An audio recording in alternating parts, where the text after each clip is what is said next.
Hi, welcome to the next of our webinars for the Grow My SME program. Today I'm joined by Steve Page of Page Consulting, who will be taking you through some of today's session, and Helen Gibson from Agencia Ltd, who will be talking through various aspects of today. First of all, I say welcome everybody today. Sorry about the slight delay in starting, just a few sort of minor technical issues we had to start off with, but we're all good to go now. So looking forward to a smooth session now. Just a couple of things to note. First of all, questions. We do encourage as many questions as we can. That's what we're here for at the end of the day, to try and answer the questions that you have. So you should see a little box where it says questions. Please do type in your questions as and when they come to you. We've got quite a longish session today, so put them in as and when they come to you, and we'll make sure we've got time at the end to go through them. We will be going through questions in two stages today with two presenters. So Helen will be kicking us off with a short presentation, and we'll be going through her questions or questions to Helen at the end of her session. Steve's session will be after that, and we'll go through questions relating to Steve's session at the end of today, and also reviewing any other questions that may have come in. So without further ado, I'll introduce Steve, who will take over from here. Steve. Fine, thank you very much, Peter, and welcome to the Resilience Building to Future-Proof Your Business webinar this afternoon. As Peter just alluded, I will be guiding you through today's webinar, but we are also privileged to have a guest speaker, Helen Gibson, who's the Managing Director of Agencia. And she'll be talking to us about some of her experiences in building resilience within her own business, but also helping some of the clients to build resilience as well. Just a very brief background about myself for those of you who don't know me. I've sort of been working in industry for sort of over 40 years now. My background's in the aerospace industry, where I was quite fortunate to sort of quickly work my way up the ranks into some fairly senior positions.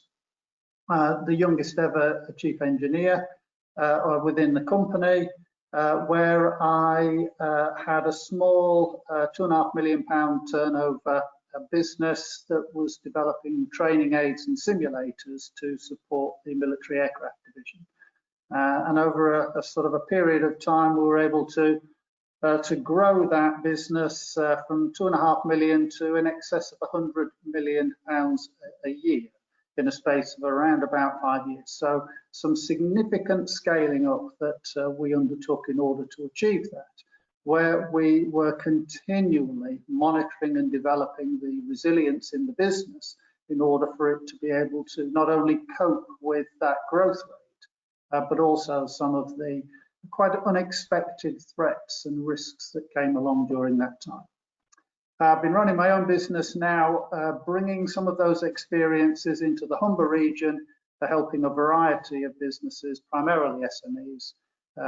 In fact, we're in excess of 1,000 now, to help them to build and develop their businesses and help them grow in a structured way.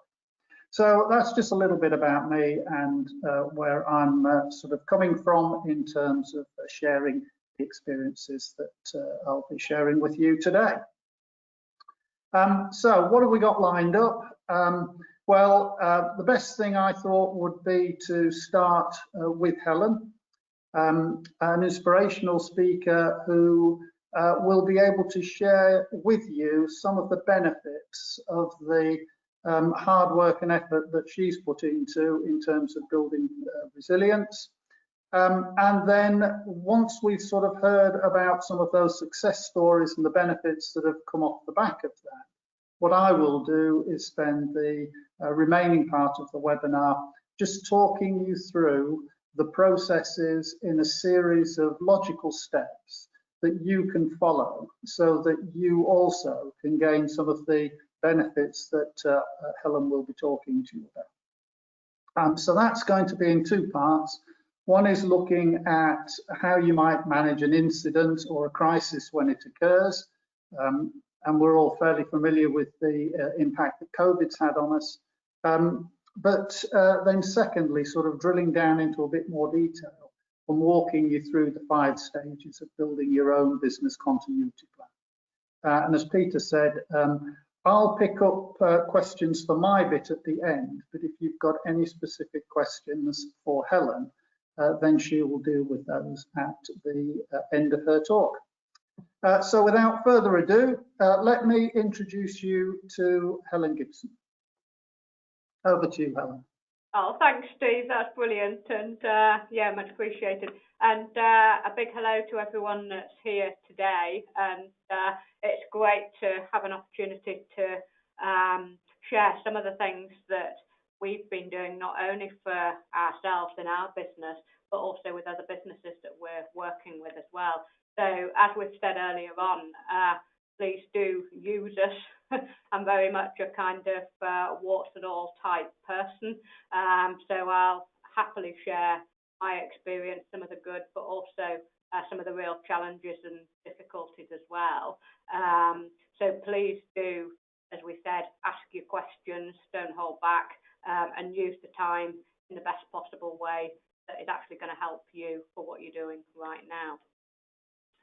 So as Steve said, I'm Helen Gibson, Managing Director of Agencia, and we're doing all sorts of work, and I'll just mention a very brief kind of synopsis of some of the stuff that we're doing, just to give you a bit of flavour of the nature of that work, because again, it helps just to understand where we're coming from, and therefore some of the insights and experiences and hopefully sort of top tips that are really practical that will help you and colleagues with wrestling with some of the things that we're wrestling with at the moment. So Steve, if you're able to switch on the next slide for me, that'd be super. Oh yeah, great stuff. Okay, so in terms of Agencia, our work is essentially all about transformation, and we're doing that all over the world, so not just in the Humber region, but right across the world. We've been in business for almost 23 years. We've delivered over 450 contracts, and I say that's across the world in just over 20 different countries. And importantly, we've got a really high rate of client satisfaction. So we're definitely not perfect, but we're doing 1 or 2 things right. So that gives you just a flavour of who we are. I'll just mention we're an exporting champion, so we've been recognised for the international work that we do, and therefore are very keen to encourage and support other companies that want to grow and develop through the exporting route. So if that's of interest, then obviously happy to chat about that as well. And the other thing is we are a family-owned and run business, and we actually got voted as being the best small business in the whole of the UK a couple of years ago. So that was fantastic and great recognition. So I don't say that to be boasting or anything at all, but just to, I guess, lay out some of our credentials, and hopefully that gives you confidence that some of what I share with you is grounded in some pretty solid stuff. So Steve, if we're able to move on to the next slide, that'd be super. And actually this is just a flavour of some of the clients that we've worked with, and it's a real mixture, private companies, a lot of government work, say both in this country and abroad, a lot of public sector work with voluntary organisations. So again, quite a flavour and a spectrum of the sorts of clients and organisations, businesses that we're working with, which again gives us a really good insight into the challenges and ways in which people are actually dealing with the situation at the moment. Okay, next slide then, Steve. So just to sort of kick off in terms of, I've called this reset, making sense of the chaos. because it's certainly been an interesting few months over the last few months, and all of us will have been working through challenges both from a business point of view, personal point of view, not just for ourselves, but with colleagues and friends, family as well. And I think it's fair to say it's been pretty chaotic in many ways. So just to sort of think, we're into September now, it's kind of back to school. I'm hoping there's a sort of sense of actually we are moving forward slowly but surely, and therefore now's a good time to be resetting and actually trying to make sense of some of that chaos we've been through, and to distill some of the gems and things that have come out that we can actually take away with us and use, and it's going to be helpful going forward. So on to the next slide, please, Steve. So from our point of view, and I say this is not just from Agencia's point of view, this is from businesses that we're working with across the board. I've picked out actually what has worked well from all of this chaos and stuff we've been through and continue to go through. Actually, what are the good things that are coming out that we've spotted? And what we've seen is a lot of goodwill and energy. So it's really sparked a huge groundswell of goodwill and energy. An increased performance and motivation amongst teams, and a real sort of focus and drive within the crisis has come through in many situations. I think it's also fair to say we've perhaps got to know each other a little bit better.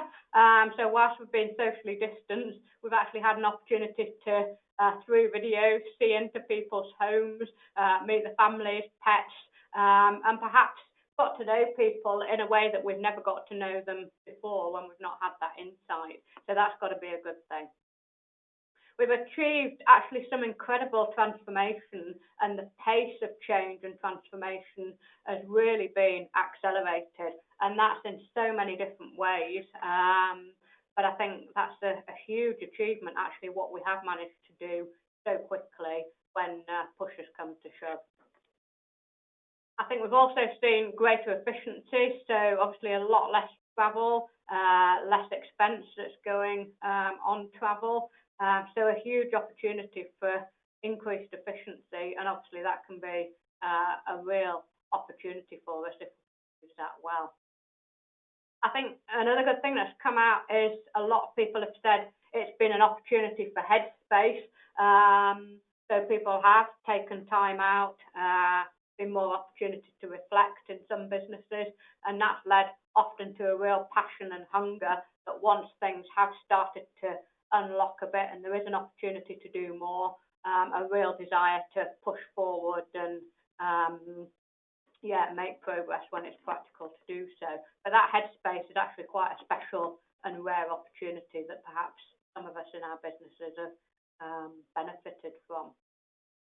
I think we've seen a real, what I've called, unmooring of geography. So it's now possible at the touch of a button to get people together across the world. It's no longer a matter of actually working with people necessarily that are local to you, able to get into your office. Actually, you can just get together the best possible people free of charge at the touch of a button, and that's a brilliant opportunity. And finally, an opportunity for creative thinking, because there's nothing like a crisis and being up against it to really kind of spark that creativity and need to do things differently. So I think those are some of the things. There are plenty more, of course, but worth recognising that actually there are some really great things that have come out from the challenge that we've had, and good to recognise those and acknowledge that. So Steve, if there's any chance for the next slide, that'd be super. Okay, so of course it's not all good. There's been a number of things that have not worked at all well and have been massive challenges for us. And just some of the things that are coming through, a real sense of a lot of that discretionary spend that has been reduced in certain areas. That's no longer available. People are cutting back. there's a real sense of missing some of the social aspect of work and that chemistry that goes with actually being with people, and that can be pretty negative in terms of people's performance and how work is actually done. I think it's also fair to say it's been a time for many businesses where, whilst we've done an amazing job, I think, of adapting and keeping things going and doing really well on that front, but it's more challenging to actually start new businesses, new relationships, secure new contracts when you haven't got the usual kind of benefits of being together and all that comes with that. I think things that haven't worked well also include some of our handling of the COVID-19 response, and the perception of how things have been handled is perhaps not something that has worked as well as it could have done. And I think probably for all of us, it feels at times like we're a little bit zoomed out, a bit like Groundhog Day, one video call to the next. And again, that's perhaps something that's not worked so well for many of us in businesses. And thinking about, well, what could we actually improve? Obviously, we're all hoping there's no second wave and that we continue to unlock and move forward. But actually, if we are in that situation again, or another sort of crisis point of a different nature, what are the sorts of things that would help us be perhaps slightly better prepared for next time round? And again, just a couple of things that have come out loud and clear that could help in terms of improvements are things like looking at our digital side. So everything from perhaps a refresh of the website, increasing social media, anything that can be done to host training remotely, that sort of thing. So a real focus on improving the digital offer that we can put to use. And I think obviously a big debate at the moment around getting back to the office and what's right and what's possible and practical and the rest of it. But perhaps there is an opportunity to improve a sort of halfway house between both working at home and office work for the longer term. And that could provide real business benefits, but also personal benefits as well. Okay, Steve, if we're able to move on again, that would be fantastic. So if we're thinking about moving forward, everybody calls it the new normal, and it's a funny phrase because you do think, well, actually, what is normal? But just to share from our point of view and our own experience, what we're doing is very much looking to how we can be corona and recession proof. So that's very much within our strategy. And I'm just going to talk through some of the things that we're doing at the moment, which we very much hope will help us to be corona and recession proof as best as it's possible to be. So again, Steve, if we're able to move on, that'd be great. So just a little diagram in terms of, I think it is a good time to sort of reflect a little bit and look at what we have done throughout the pandemic. There's been a lot of kind of responsiveness, experimenting, things that we've had to stop doing, but also things that we've had to start or restart that we might not have done before. And I think it is a good time to sort of think, well, what is it that we want to take across to this new normal world? And what does that look like? So it's a useful sort of way of just framing actually, well, what is that going to look like for the slightly longer term, and what is it that's going to help us as we move forward? Again, Steve, if you're able to move us on, that'd be great. Thank you. So just to boil it down to some very practical things, and again, this is only our own experience from what we're doing and what we're doing with other businesses. But I think these are things that may help, and things that can be done sort of straight away or tomorrow or next week, rather than being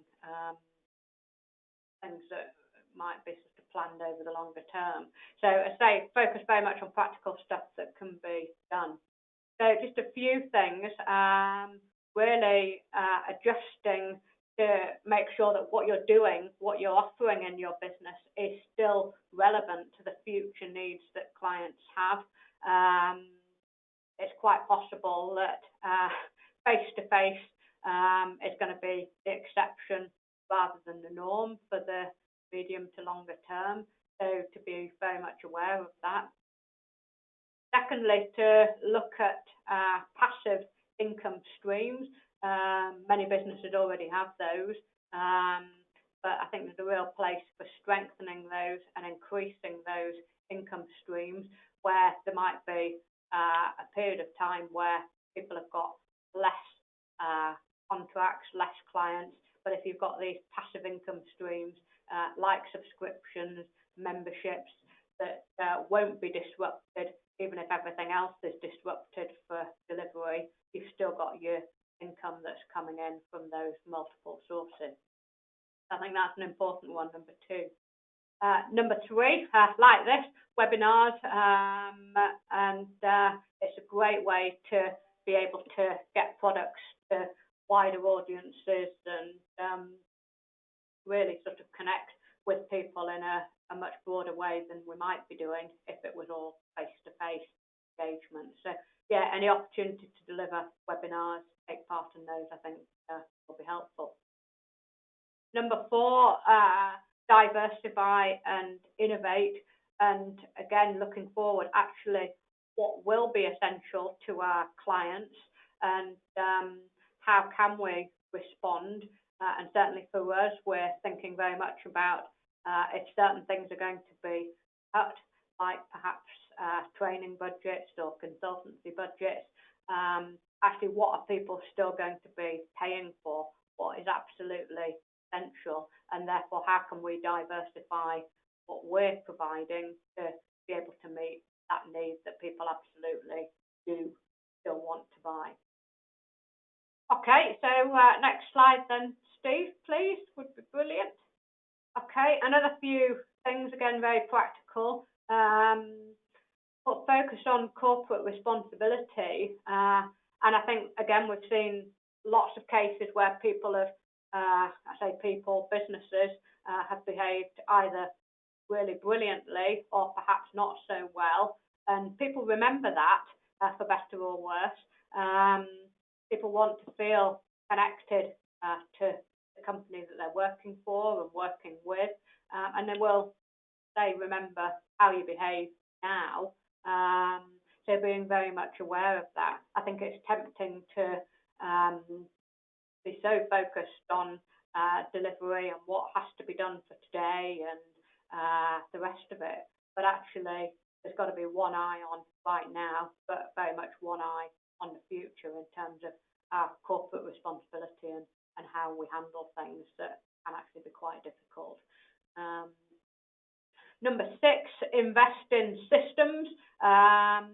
And it might be e-learning stuff, it might be e-commerce, but if you've got good systems and increased systems when we're working remotely, that will be really helpful in terms of aiding business and how we can make things as easy as possible for our clients. Another thing is keeping equipment and supplies up to date. Again, don't know about you guys, but certainly for us, when we were heading into lockdown, making sure that we had all sorts of supplies, including medical equipment and that sort of thing, stocks that was at risk potentially of running out. So again, just to make sure that we're on top of all of that, so that if suddenly there is another lockdown and we're not able to get some of the stuff that we need or do some of the things that we need to do, then we're as on top as we possibly can be. And that, of course, is critical when it comes to IT type stuff, but even some of the sort of buildings stuff in terms of the office, making sure that fire equipment is up to date and everything in case actually people aren't going into the office for a period of time. And then last couple, number 8, focused on your core strengths. And again, much as there's a place for diversifying and innovating and being ready to spot the new opportunities that will, of course, emerge as crises happen, to sort of bear in mind actually to stay focused on core strengths and not to suddenly try and diversify into something completely different at a cost to what is actually your core business.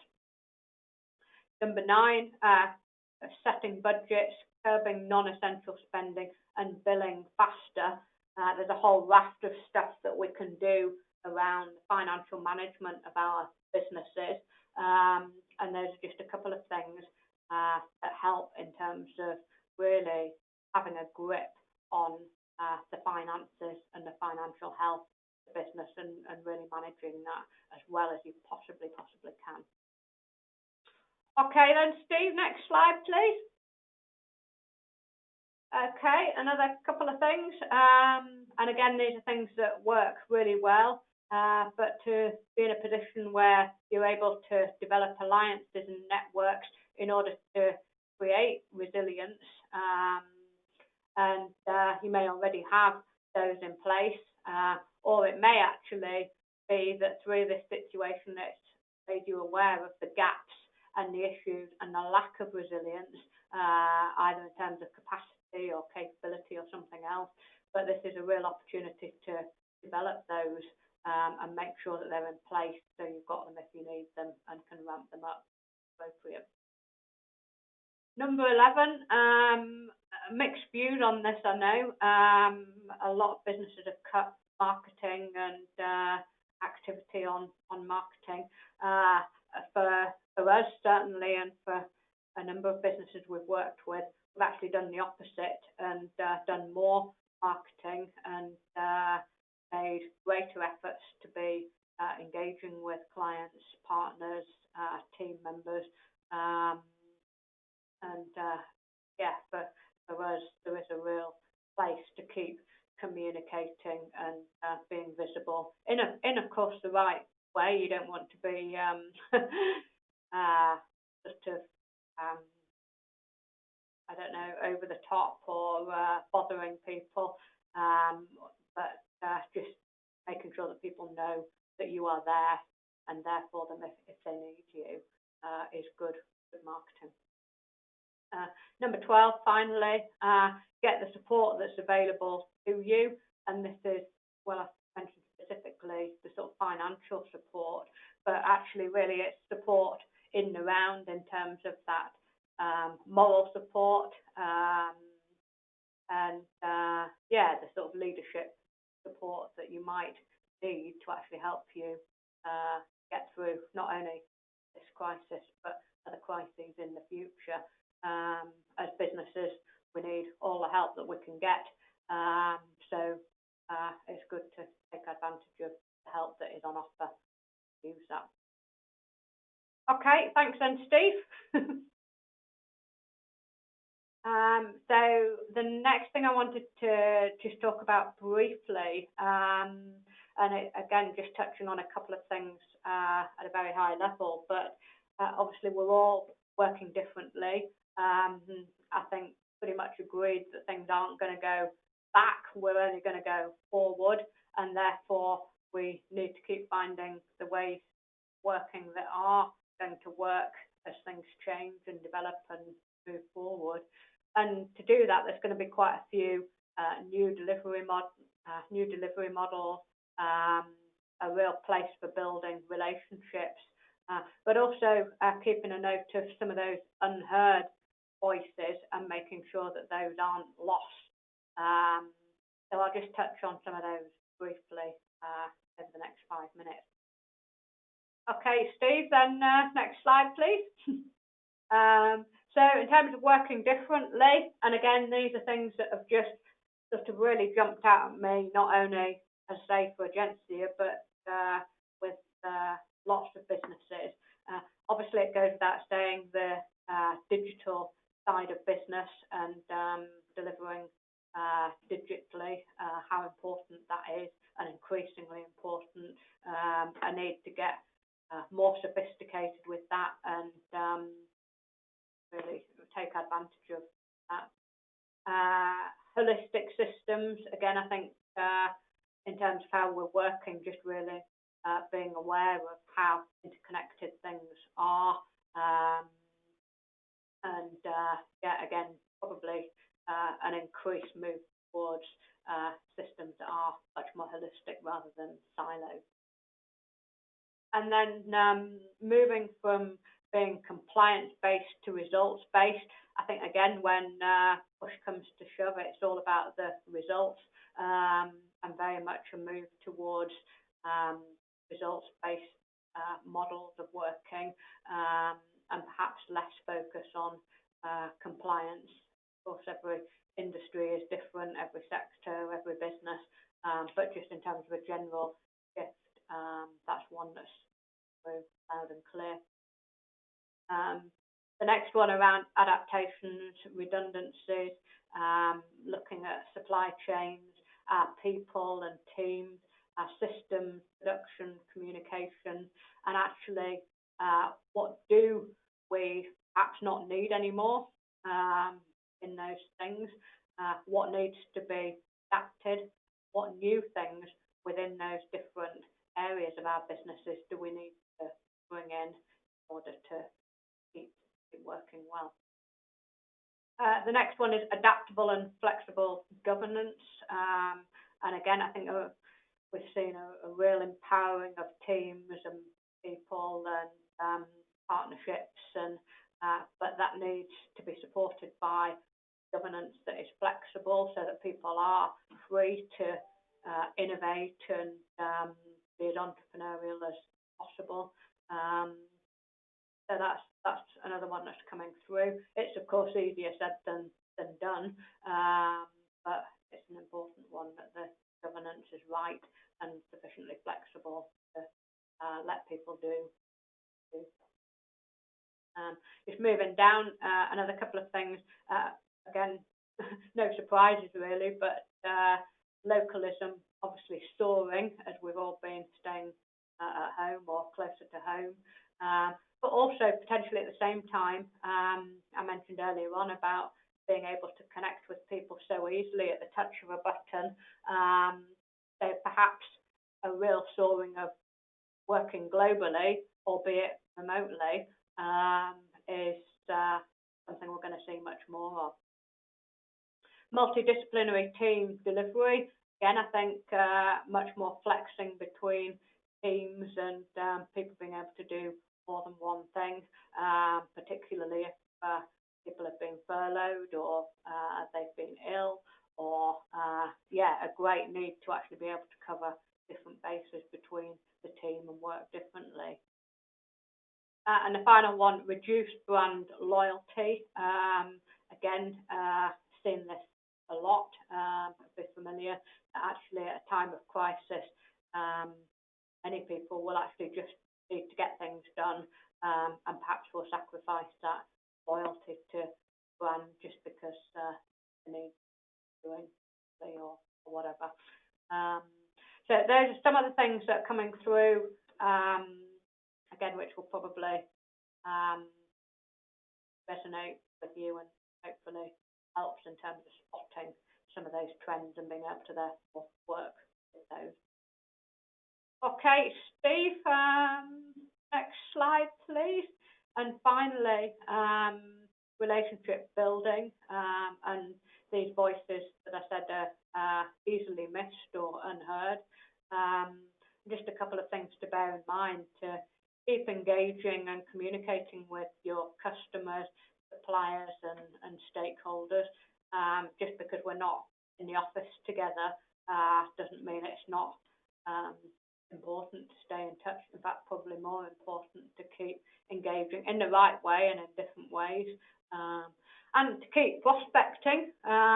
Again, we're not necessarily going to the sort of networking events or traveling and that sort of thing that we would normally be doing in terms of pitching for business and generating opportunities, but there are other ways to do that, and it's important to keep doing it, whether that's returning to some of the more old-fashioned things in terms of sending things in the post, phoning people up, or actually having the webinars and the online conferences and that sort of thing. But however you do it, keep doing it.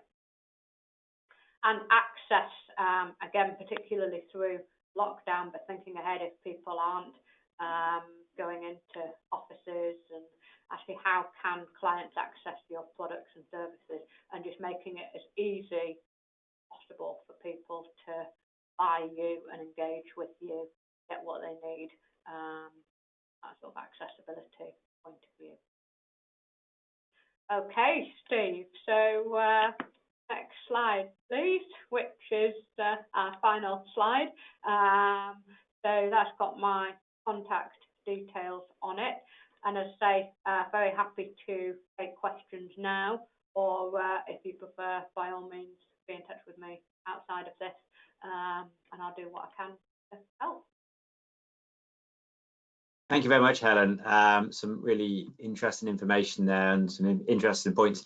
I think one of the main ones from my point of view is this new normal and sort of technology and the advances in technology, what it's actually allowed us to do, and how people have just really embraced it going forward. So just a couple of questions that have come in, just like to go through. First of all, what can be done to maximise business resilience? Okay, yeah, thanks very much. And I mean, I think for all businesses, it's going to be different. I think so, and in some ways, I can only really talk from my own personal point of view. I guess, yeah, some of the things that we've been doing is looking to make sure we've got a mixed portfolio of clients, for example. So we've got some healthcare work, some judicial work. We've got some work in the UK, some work in other countries. We've got a whole mixture of services that we're providing, training, I say the sort of subscription services, that kind of thing. So I think resilience in some ways is about having that mixed portfolio, so you've not got all your eggs in one basket, and being able to diversify and respond so that you continue to be relevant as possible as things change and clients' needs are changing. And to try as far as possible to be on the front foot with that and anticipating it rather than caught out or not keeping up. Well, I don't know if that really answers the question actually. No, I think so, definitely. Okay. The next one really is about templates. Are the templates available for business resilience plans, or is it just something really you can sort of work on and work and just put something in place? Okay. Yeah. I mean, we've got. I'd be happy to share our own resilience plan or template, at least in terms of a bit of a structure. And yeah, that's no problem at all.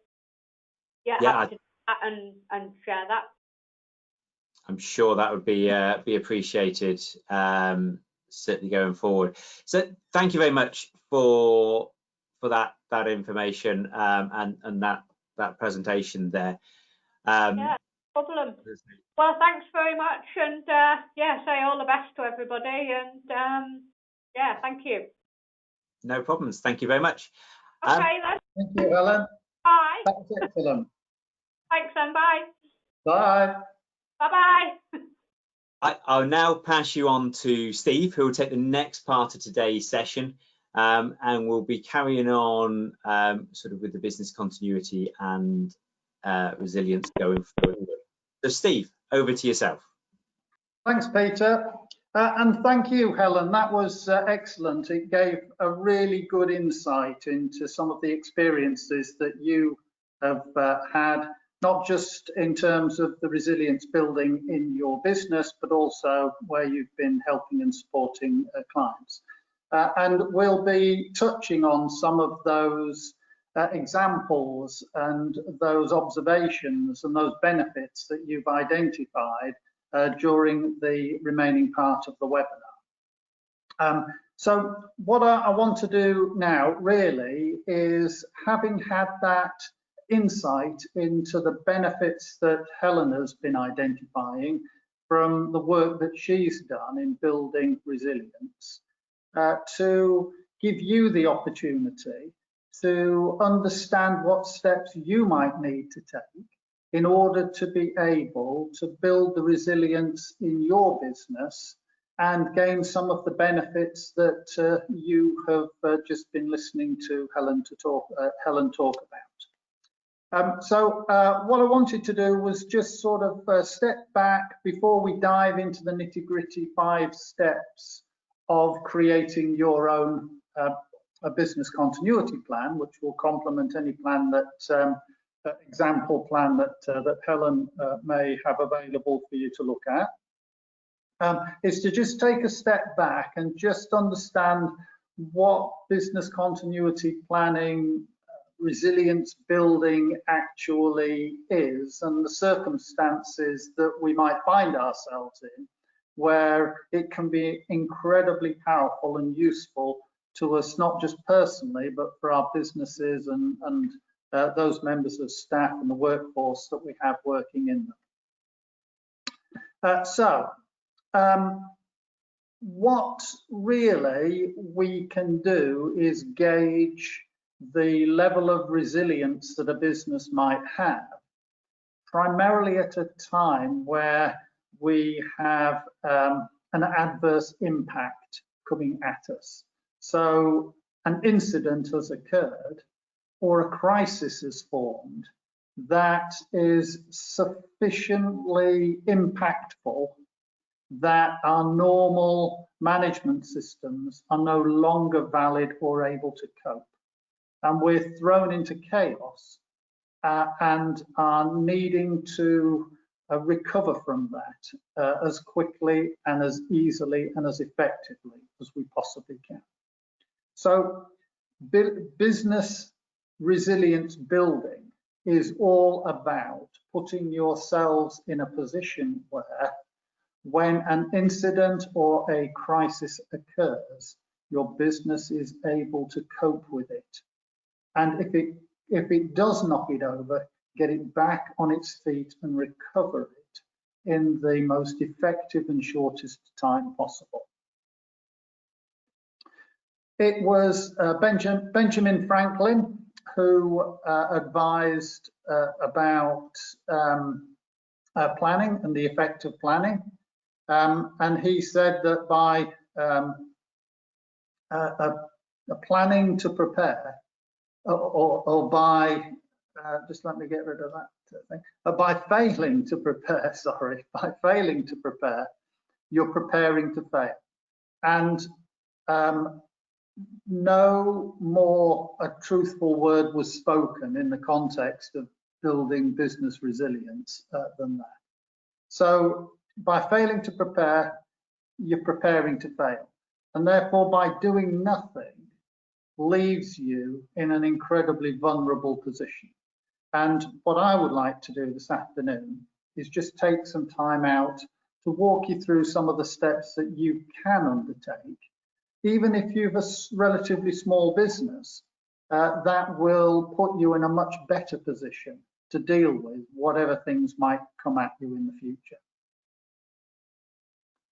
So, COVID is present with us. It has had an unprecedented impact on many of our businesses, and we still haven't felt the full impact of the COVID outbreak as the pandemic journey continues, with the threat of ongoing second spikes or third spikes, moving into an autumn where there is often a flu going around as well, combined with an economy that's been closed for some considerable time and we're only just now starting to try to find our way back onto our feet, having made some amazing adaptations in order to be able to continue to survive so far, but not knowing what further challenges may be coming at us, particularly at a time when we are more vulnerable than we might have been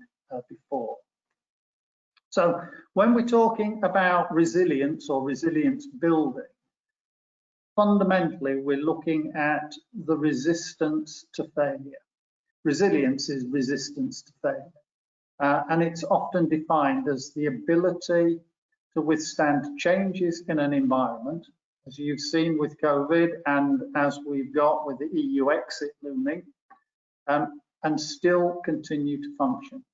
So it's the ability to withstand changes in the environment that you're in and still continue to function. That's what we're looking at in terms of resilience.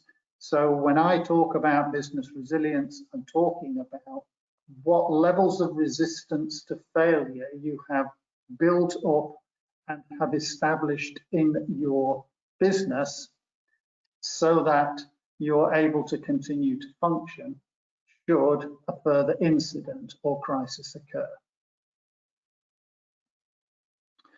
So, managing exceptional times.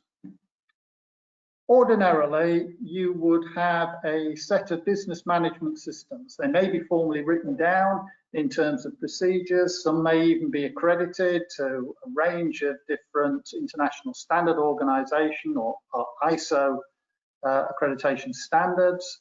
They may be informal and quite flexible, but you have a certain way in which you go about doing the work that you do that you know is tried and tested and that works reasonably well.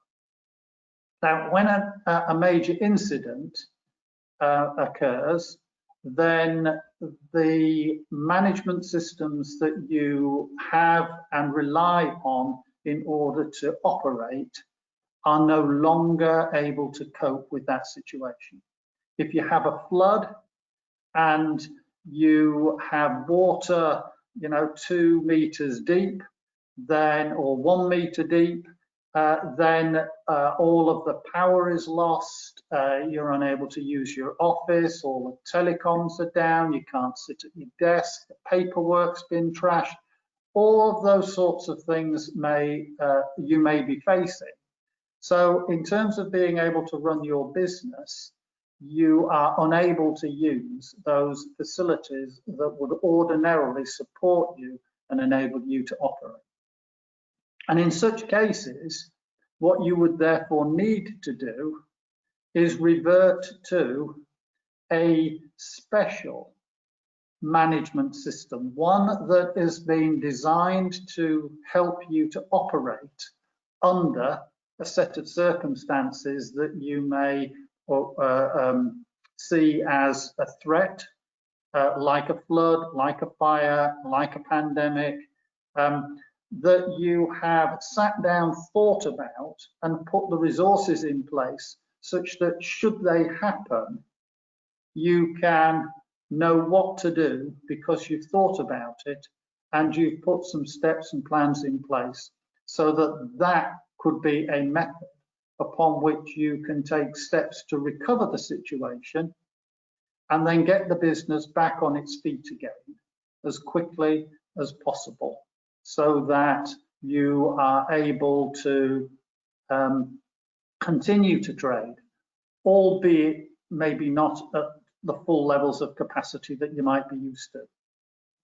So when we're talking about resilience building, we're talking about understanding how you would operate in a crisis or where a major incident occurs that means the normal business management systems are no longer able to operate effectively, and that you would need to revert to a business recovery management system. Often we refer to them as a business continuity plan or a business resilience plan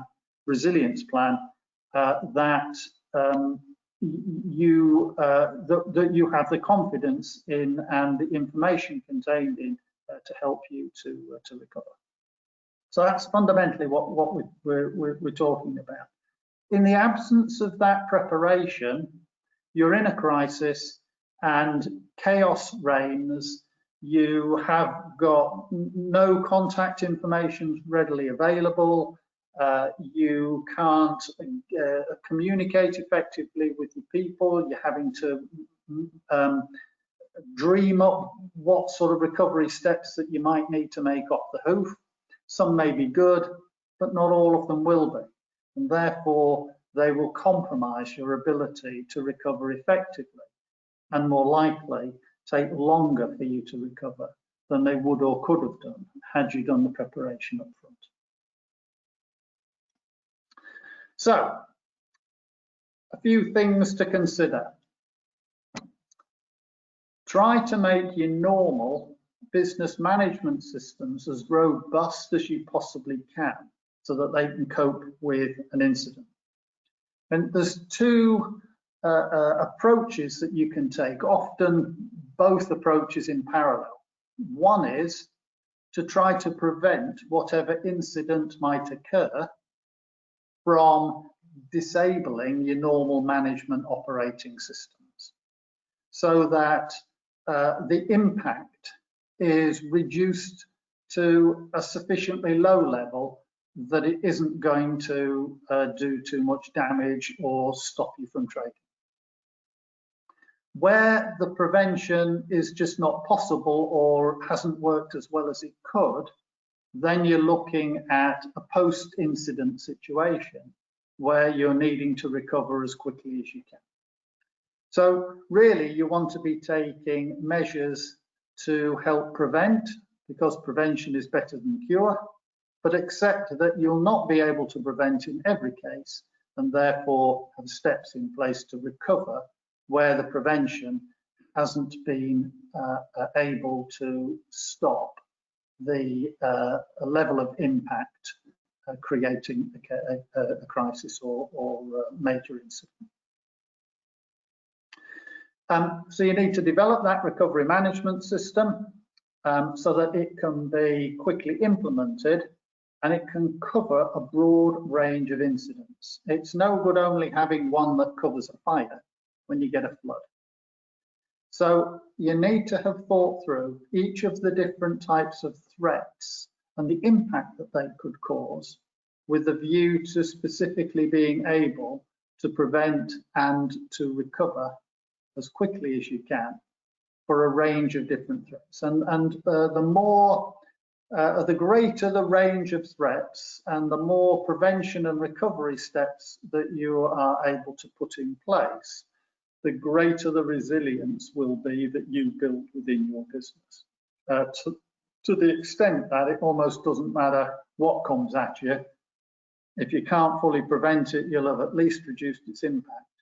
And may very well, but if it does come through, may very well be able to recover quite quickly from it. And the least damage it does, the easier the recovery should be. Also, to ensure that you've got the resources that you need to recover and that they're readily available to support the actions that you require. Now, in a lot of companies' situations, they'll put a cash buffer to one side so that they have the means by which they can purchase things quickly where they may need to. But as you've seen from the COVID outbreak in March, with the panic buying and the shortages of really key PPE and other essential equipment or antibacterial wipes or sanitizing wash or whatever, that cash alone often isn't going to be enough. And therefore, having a provision of PPE or other things that you believe will be essential to deal with your incident is quite essential. And that pre-thinking and having sufficient of those resources available to you can A, save an awful lot of money because you've seen how the price just goes through the roof when there's a rush on something, but also give you that security that you have resources for a particular period of time that will enable you to recover from the situation. So the two go hand in hand, not just thinking about how you're going to prevent and recover, but what equipment you might need to have and having it available so it's safe, protected, and ready to use when you need it. You know, common sense, you might say. I am finding that one of the things about common sense is it isn't very common. So it's up to you to be able to take the time out to put the preparation in to help yourself and your business to be able to deal with situations as they might come in. Because often one of the things with an incident is it almost comes out of the blue and catches you out. There isn't the time often to do too much about it before it's there and doing its damage. Okay, so if we're looking at sort of creating a BCP, a business continuity plan, then that might typically include a range of information that has proved to be essential at times of crisis or incident. That would sort of explain how the system works and where to find information that's going to be really key. It would be establishing controls that keep it up to date so that all the information in it is relevant and accurate. For example, if the offices have been burnt down in a fire or the place gutted in a burglary or a major flood that's come through. So all of the computing systems are offline if you haven't got them cloud-based, but you need to be able to communicate as a senior management team with each other. If the mobile phone systems are inoperative, you know, being able to contact people on their home numbers may be the only way in which you can establish communication in order to be able to get decisions made and instructions communicated. If you haven't got that information or somebody's moved home or changed their number and it's not gone into the book, you're not going to be able to get hold of those people particularly quickly and easily. Plan the activation. So under what circumstances would this plan come into play? How severely damaged and compromised do the normal operating systems in your business need to be before this plan now becomes the plan that you're going to be using? Look at the procedures and the processes that you might need to undertake when an incident occurs. You need to get together, communicate. Are there certain steps that might need to be taken depending upon the nature of the impact and which parts of the business have been affected? How would you be able to keep the business running? And if it's down on its feet, what are the things that need to do to get business up and running again quickly? Recovery and resumption, all part of that. What do we need to do to get the business up and running quickly? There also ought to be in the plan a series of supporting policies, procedures, what resources you've got, how to access them, and maybe links to other plans that may also have critically important information in it. So you would have in that plan a whole package of information that will help you to recognize when an incident needs to have the plan, the communications, the addresses, and all those other things, plus a series of resources, where to find them, how to access them, that puts you in you and your team in an incredibly powerful position to be able to deal with whatever's just happened. So, in a nutshell, business continuity planning is a structured approach to managing risk to the business.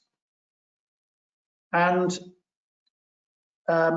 business continuity planning, and particularly the 5 stages that we'll cover through during the course of this webinar, is a tool that you can use to help your company manage the risks that it is exposed to.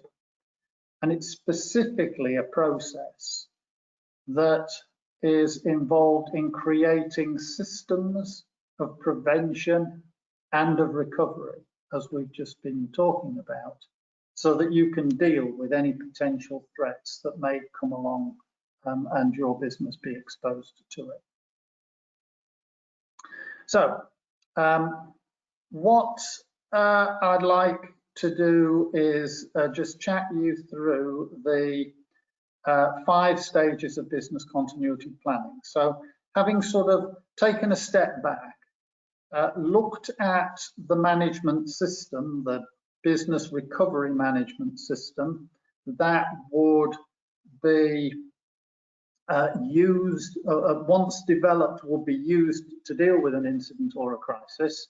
What I want to do in this next part is just walk you through the steps that you would need to consider in order to, bit by bit, layer by layer, build your own business continuity plan.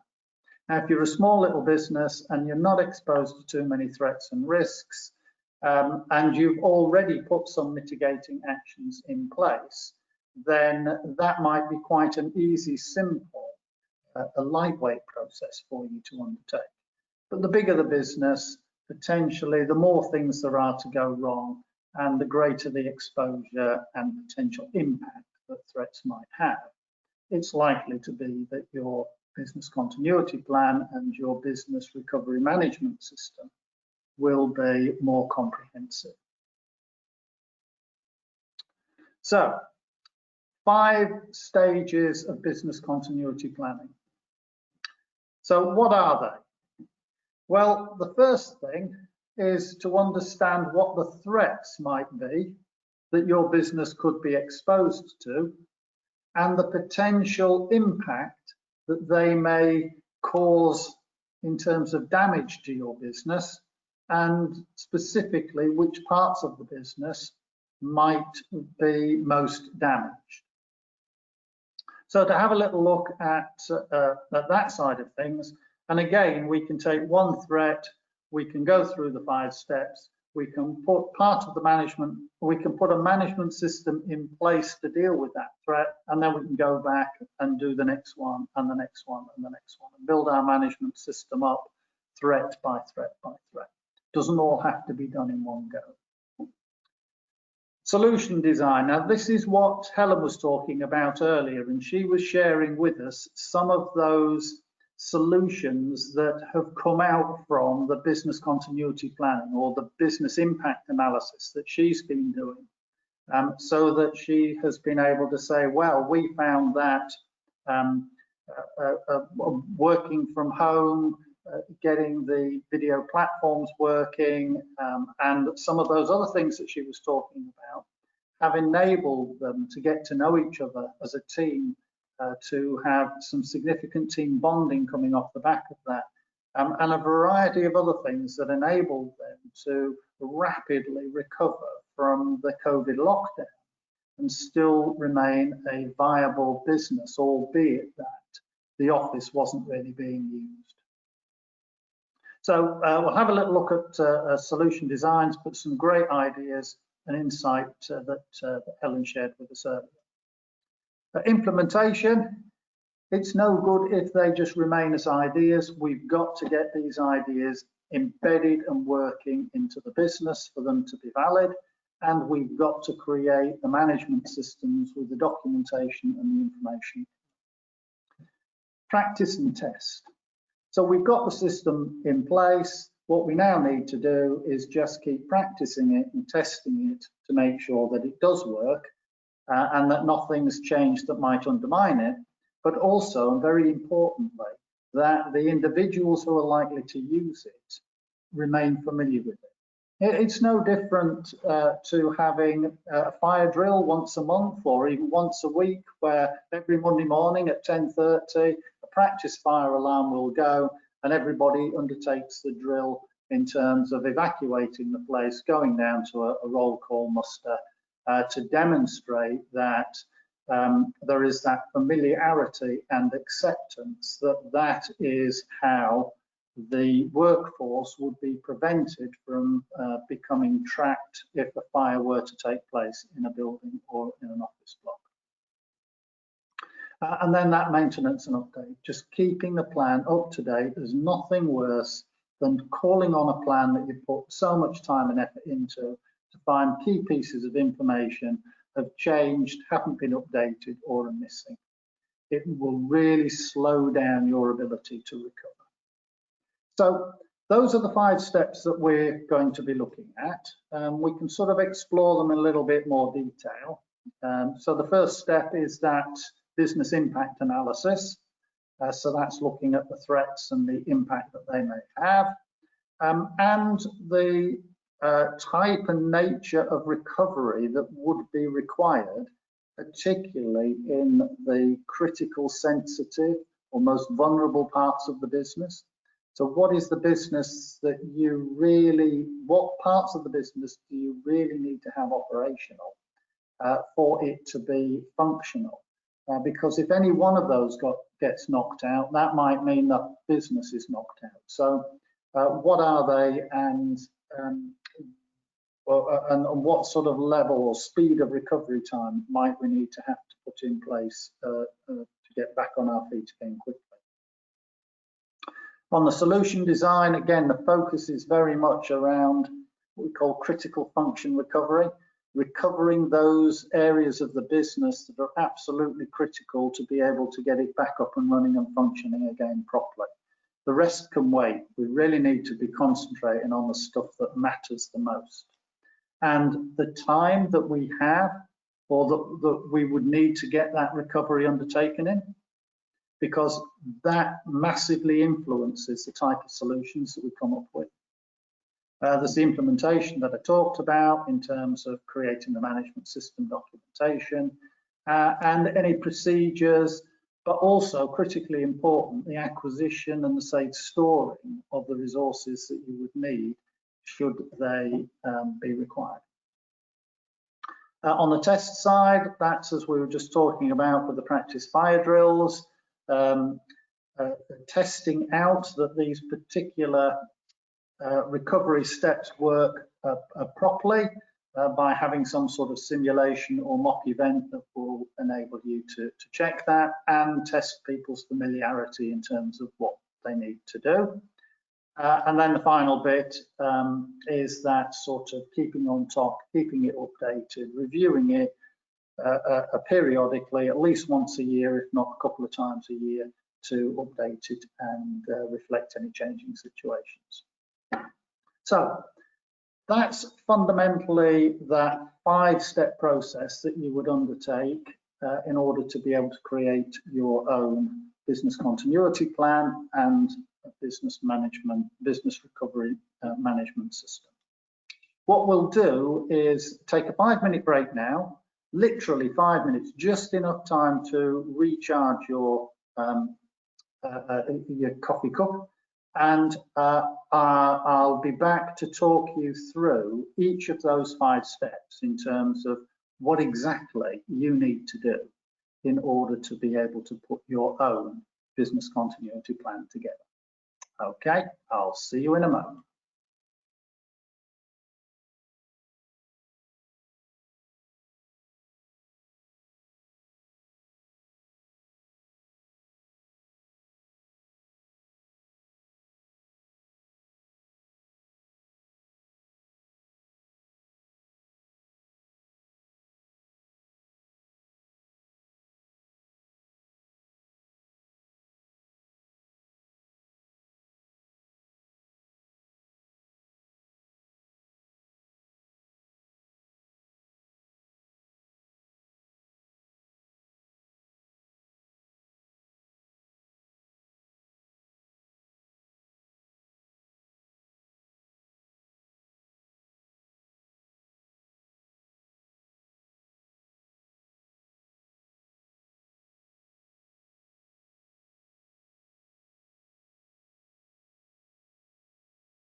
Right, welcome back to the second part of this webinar. I hope you've had a chance just to recharge your coffee cups, and we'll make a start by walking through the 5 stages of putting your own business continuity plan together. So, step 1, identify the threats and the impact that they may have on your business. So there's a thing that we call a business impact analysis, which is just a fancy way of sort of looking at specific threats and the impact that they may have on your business overall, but particularly in terms of the impact they may have on the most critical parts of your business. So, for example, they may be, as I'm just identifying here, important processes that can highlight a range of priorities. So they're often not done particularly comprehensively.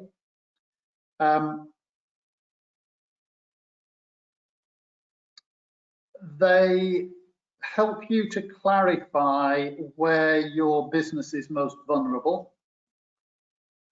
They will also help you to identify the resources that you might need to either prevent, but particularly to recover from the impact of a threat. And they can provide you with an opportunity to implement effective prevention measures. And they enable you to develop recovery plans that will serve you well when you most need them in the time of a crisis. So your business impact analysis really is helping you to understand the most critical parts of your business and the resources that you would require to either prevent, but primarily to recover from them. And when I work with businesses and we undertake the business impact analysis, it's surprising to see just how many opportunities there are to develop and improve the resilience within a particular business. So, areas of vulnerability that we might be particularly looking for. I mean, some are blindingly obvious, others not so. So there's the core activities of the business and the facilities. Although we have found with COVID, we've been able to adapt around the need for facilities with a lot of home working, although factories with equipment that is needed for manufacture or the production of products, not quite so, because working from home isn't going to enable that sort of level of operation. Another area of key vulnerability are all of the sort of front end of the business, the customer services, the order taking. Back end as well with packaging and dispatch.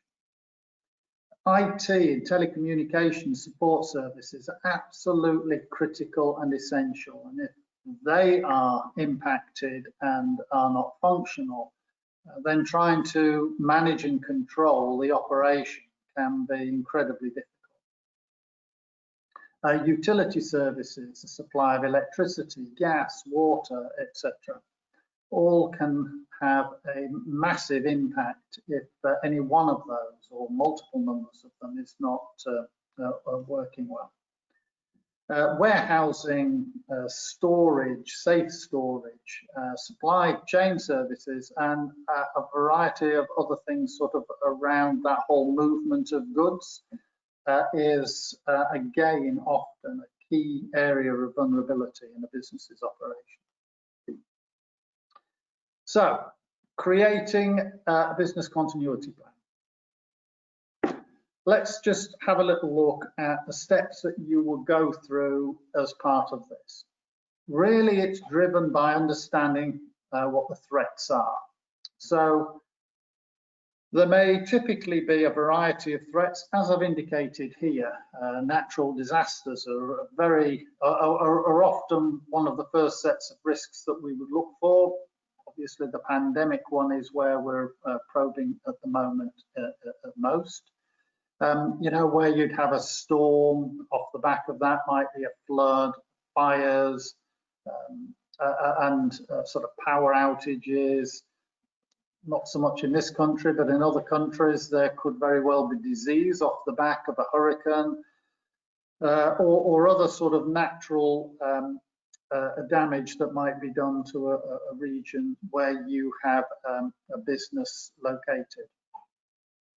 Other types of threats, terrorism, computer system hacking, other forms of theft. The exit from the EU is also starting to register as becoming potentially a bigger threat for businesses that may wish to trade without tariffs, and significant investments in the exporting of the products and services that they offer. And of course, COVID pandemic is now at that list, and on that list, and quite high at the top in terms of us really wanting to make sure that the resilience that we build in our business makes us COVID resilient, and then we can build some other resilience off the back of that that will deal with some of these other threats as well. So having understood the threat, taking a particular threat and then assessing the impact that it could potentially have. And there are scenarios that we can have with this, you know, and those scenarios would affect the extent and the nature of the damage that might occur. And that in turn would give us an understanding of which particular areas of those systems that we're most reliant on or vulnerable to have damage done to, because they would disable our business, and what sort of steps might be, or how quickly we would need to recover those in order to be able to get back up on our feet again. And that then sort of leads us into looking at some of the solutions that Helen shared with us earlier, in terms of, well, what could we do about that, and what other things can we learn off the back of taking the time out to really understand and assess what's going on. So key questions we'll be asking will be, what do we need to do to prevent it? What resources have we already got, and what more might we need in order to be able to be even more resilient? What sort of resources will we need to have to deal with the specific incident as it occurs, in addition to the resources that we might need to have to recover it afterwards. So those would be the sort of key steps within this particular stage that you would consider in terms of thinking through, more typically as a team, to be able to start to get this business impact analysis underway. So from a COVID specific point of view, if we're looking at key threats, so the lack of ability to meet the social spacing side of things, although those rules are being relaxed and adjusted on an ongoing basis, particularly now we're trying to get all the schools and colleges and universities up and running, where we're going to get relatively large volumes of people going into buildings that were designed to have a much greater packing density than COVID is currently suggesting that we could tolerate.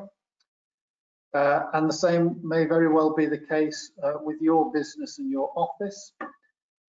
There is the potential for dealing with surface contamination. So if somebody does bring a package in, a letter, an envelope, has it on their clothes or whatever, How might that spread from surface to surface, or indeed if an individual comes down with it in a way that it hasn't been detected and starts to spread it around by touching surfaces.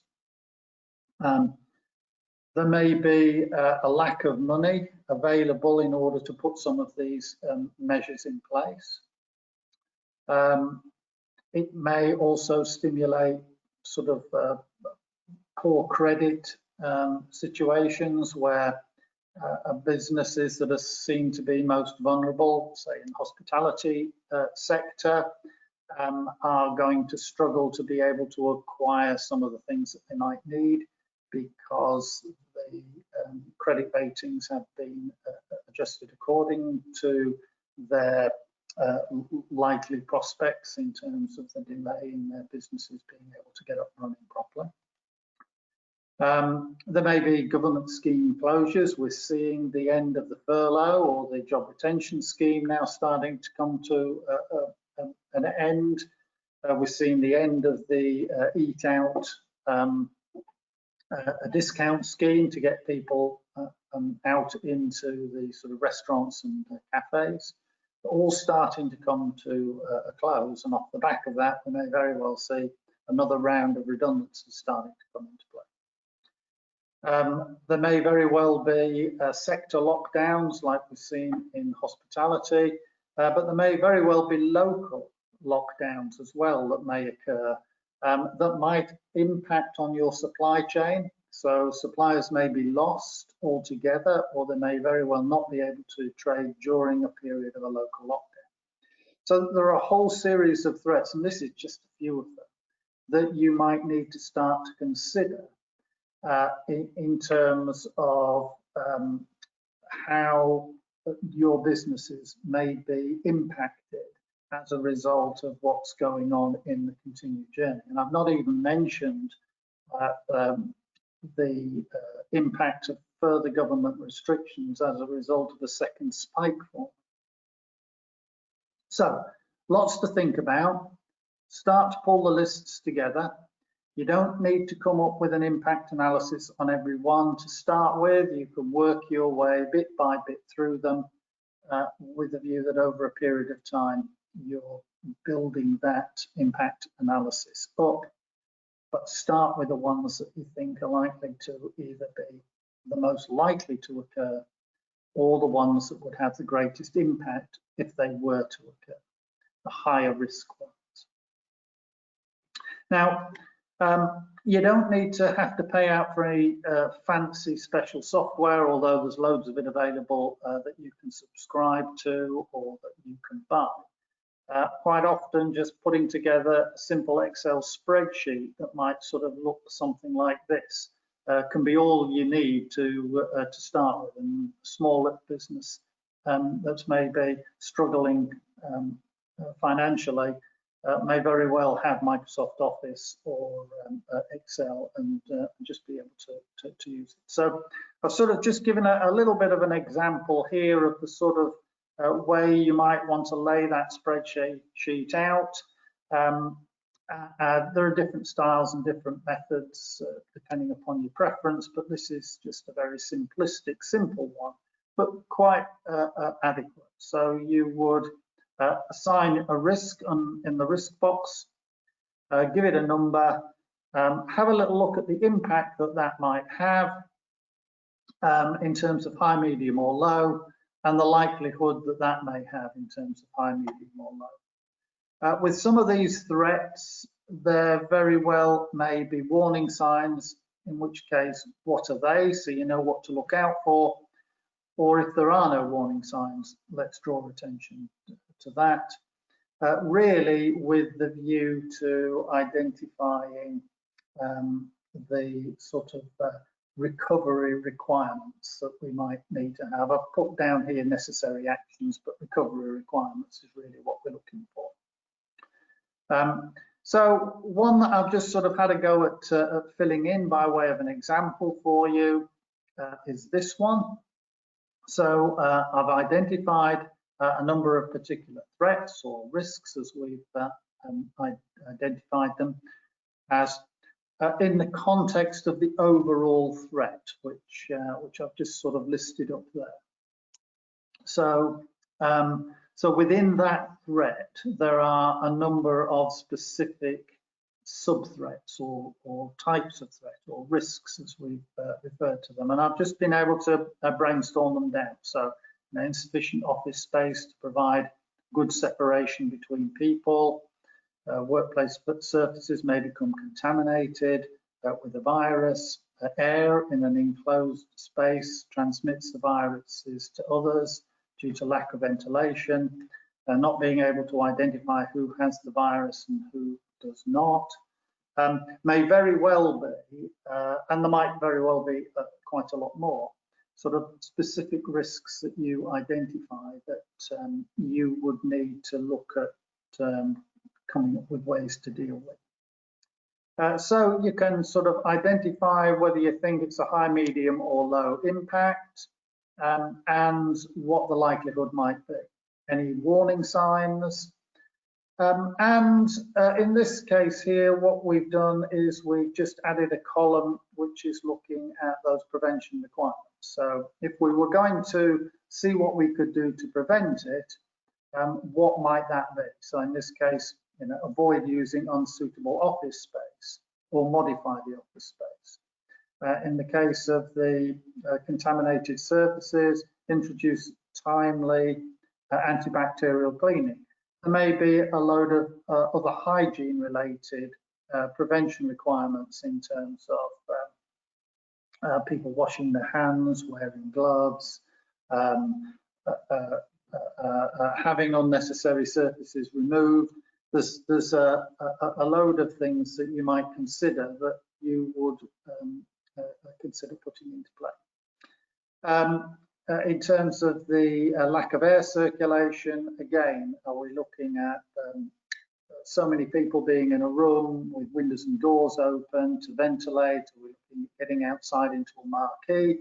Are we looking at air conditioning systems that extract the air out rather than recirculating it?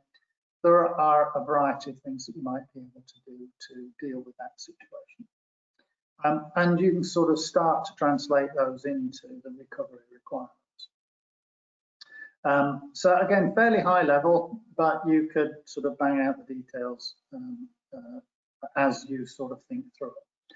So just a quick snapshot of the sort of things that you can do. And, something like this might only take 10 or 15 minutes just to put together. 2 or 3 of you sat around a table with a coffee, having a little bit of chat. You might be on a Zoom and somebody's just knocking it up and sharing it between you. So that first stage is all about identifying the threats and the impact and what sort of recovery requirements you might need to have, layer by layer by layer. What we're now wanting to do is start to think a little bit more deeply about coming up with the most effective solutions in order to be able to deal with them. From a prevention point of view, but also, and importantly, from a recovery point of view, should we be unable to prevent the full effect of that threat impacting and causing damage to the business. So, step 2. Looking at this critical function recovery and trying to understand how quickly we need to recover are primarily the sort of key emphasis and focus on the solutions that we're wanting to come up with.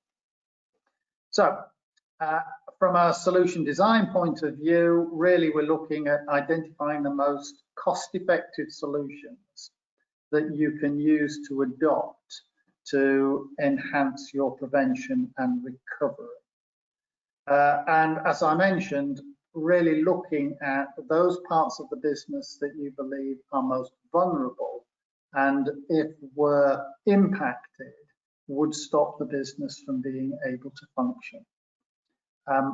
And also how quickly things may be able to be recovered, especially where you might be having to use outside sources in order to assist you. So the electricity goes off or the gas supply is interrupted or whatever. these aren't necessarily things that you're going to be able to do anything about, and the recovery would therefore be based upon the time it might take those utility organisations to be able to recover those things for you. Although there will be things that you can do yourself, like report it and take other steps that might be appropriate in order to make it easier for those organisations to get you back up and running again. So, sort of things to do as we look at COVID lockdown easing particularly. I think this is going to be a bit of a bumpy ride. We're seeing a small climb already in terms of the start of the second peak. We've pushed what we think we can get away with from easing to the limits. And we're now going to be bringing schools, colleges, universities back up and running fully, as well as trying to encourage as many people back to work as we can, because so many parts of our economy are service-based, and a significant proportion of those are all based around the people going, travelling into a workplace during the working day. So we would therefore be looking at prioritising people's safety and continuously engaging with them, whilst potentially at the same time having to maybe undertake some difficult redundancy programs. We'd be needing to look at keeping the communications with customers going, understand their needs, how their needs might be changing, and what impact that might have on the services and the products that we provide to support them, and whether there are new opportunities that are emerging off the back of that. Also keeping relevant stakeholders, the banks, investors and others up to date with your situation so that they can continue to support you. You'll be looking at reshaping your strategy for business continuity. So how has your world changed? What is going on in the marketplace? And what sort of things do you now need to do in order to adapt? We've seen this move to online digital communications with the video conferencing platforms to keep us all in touch. But what other changes to the marketplace have happened or may happen as we continue to change around what is now being called the new normal? What does that look like? I suspect it won't stay static for too long. It will be a continually evolving and emerging situation, but some things will never go back to the way that they were before. So therefore, we will end up in a different state post-COVID than what we were before. And sort of touching on some of those things that Helen was talking about earlier in terms of that resilience building as we prepare for the new normal, and maximising on the use of the government support loans and grants and other schemes that might be around whilst they continue to be in place. So looking forward then into the solution side of things, what I've done here is just give you a little indication as to how that Excel spreadsheet can be extended and adapted by looking at a particular risk. This was the contaminated work services one, number 2 that you can see. And the sort of prevention options. So we've got here, I've just highlighted 6 options. It could be 10, 12, and just listed each one of those. So we're saying that we wanted to introduce a more comprehensive cleaning system on the on surfaces where people might come into contact. And there are a series of options and ideas that we have brainstormed out in order to be able to see what might be what. The little tick box is the ones that we have agreed to implement or go forward with. Others we might come back and add at a later time, or they're just inappropriate. And we've also listed up the resources that we might need in order to support the implementation of those options. and the recovery options overall. So the prevention steps would go into play, but also sat behind would be the recovery options should we find that the prevention steps were just not going to quite give us the 100% protection that we needed. They may stop it 99% of the time, but it only takes that one time for it to break through, and we then need to have to recover from it. So what are the options that we will consider there? And again, we've listed them up in that recovery option column. So looking at performing an extensive sterilisation of all of the area that might be in the affected zone. You've seen them on the telly where they're going along with their chemical biological suits on, spraying stuff into the air that would kill any particular virus on not just horizontal surfaces, but vertical ones as well. And what sort of resources would be required for that? So again, just simply in Excel, we can put our thoughts and ideas down in a simple set of tables that build up this wealth of knowledge and understanding that will formulate into our business recovery management system or business continuity plan, whichever way you want to call it. So we can't actually start to physically build the resilience in the business until we implement some of these ideas. But now we've got a much clearer understanding of what things we should be implementing and the specific solutions or options that we've selected that we believe will give us the best prevention. But if that doesn't quite work all the time, then how we can recover from that situation to get ourselves back to where we want to be. So building resilience, putting in place the procedures and the resources that will be needed to fulfill those plans that we've just been looking at building. So implementation then. So as a minimum, we would be looking at including in our business recovery management system how you would invoke an incident response. At what point does the normal management systems no longer become valid, that we would then need to revert to using our business recovery management system or our business continuity plan.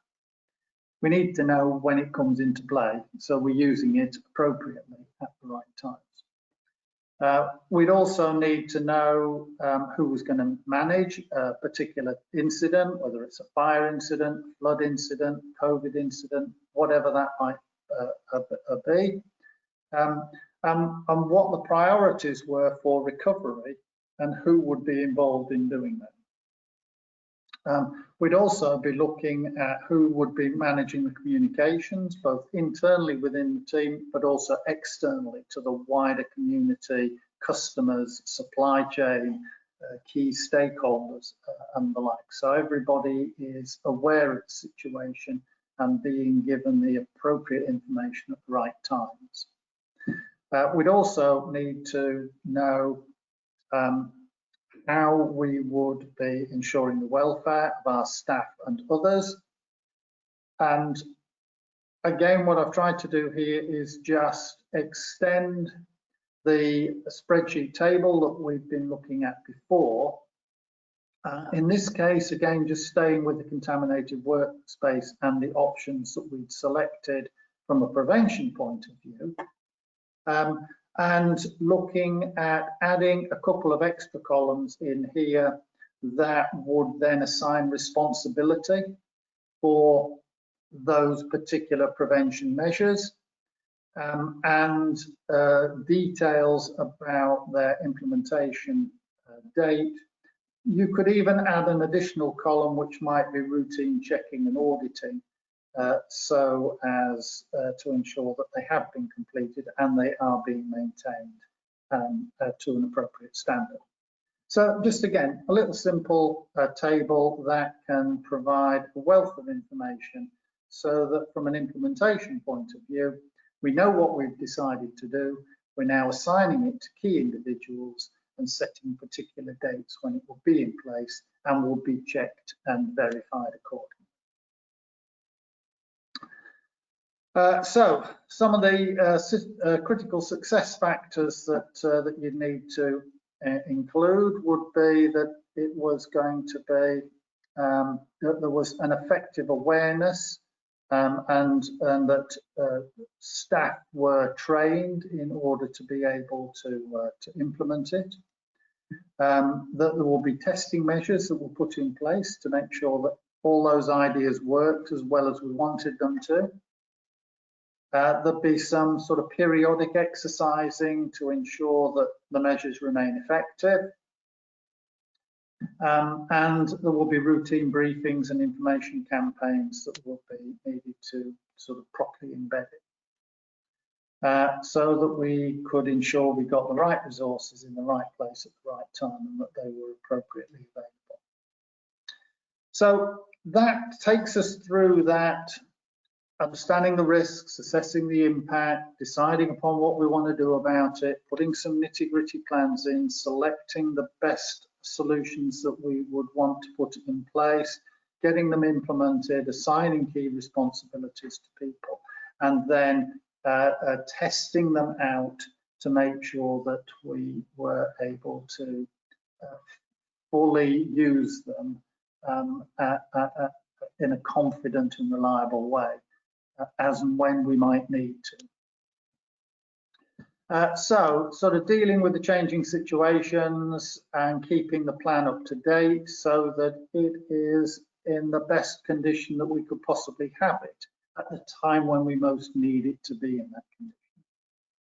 So when our normal business management systems are no longer able to cope and we identify there is a need to have to use a management system that's being put in place with the appropriate resources in order to help us to manage a situation which is exceptional and that may very well have caused damage to our business that we now need to recover from as quickly as we can.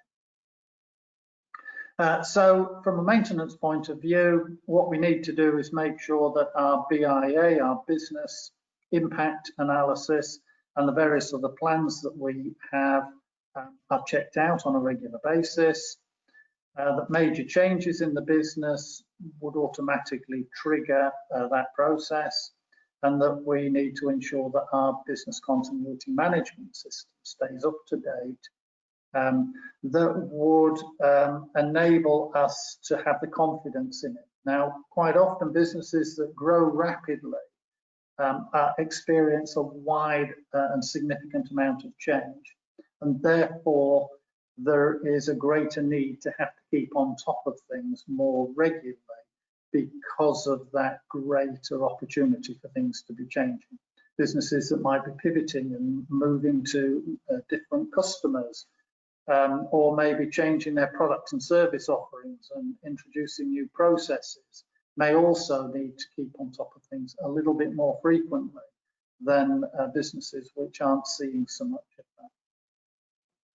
that. So again, just in terms of how you might want to capture that in your Excel spreadsheet, again, I've just taken randomly this same contaminated workspace, the prevention measures, resources that we've put in place, and here who would be responsible for making sure that they are tested thoroughly, rehearsals are taking place, and that everything's all being audited and sort of checked off and signed off. So again, just details that you can put in place so there's no confusion about what needs to be done and who's responsible for making it happen and when it would need to happen by. Because in a crisis, it's those little bits of detail that are missing that can so often be the thing that unravels it all. So A little bit of a speedy run through those 5 steps in the context of building your own business recovery management system, or business continuity plan, as it's often referred to.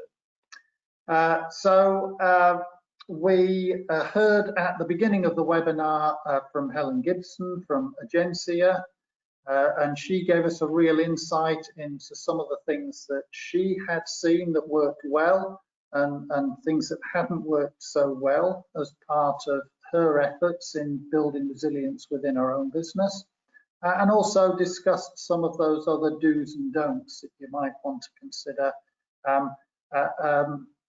as you go through that journey yourselves. And I'm sure that quite a number of those will resonate with you. What I've then done is taken a step back and said, right, well, if you want to get some of the benefits that Helen is talking about, then these are the things that you need to consider to put in place by way of preparation.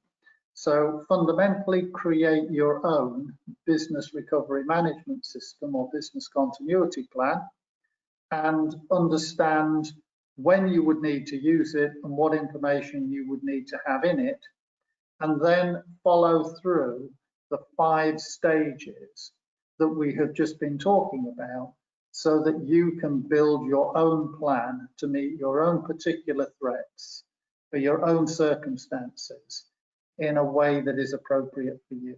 So we looked at understanding the threats, assessing the impact, looking at how you're going to deal with those with some effective solutions, the implementation and who will be responsible and by when, and to check out to make sure that things work effectively, but also to keep on top of it, because there's nothing worse than when an incident occurs, you descend into chaos, then your recovery system is out of date and ineffective, and will just add delay and difficulty to your ability to recover your business quicker.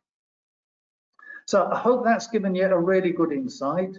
We've tried to put as much content into this as we possibly can, with a view to really giving you a comprehensive insight as to what's involved.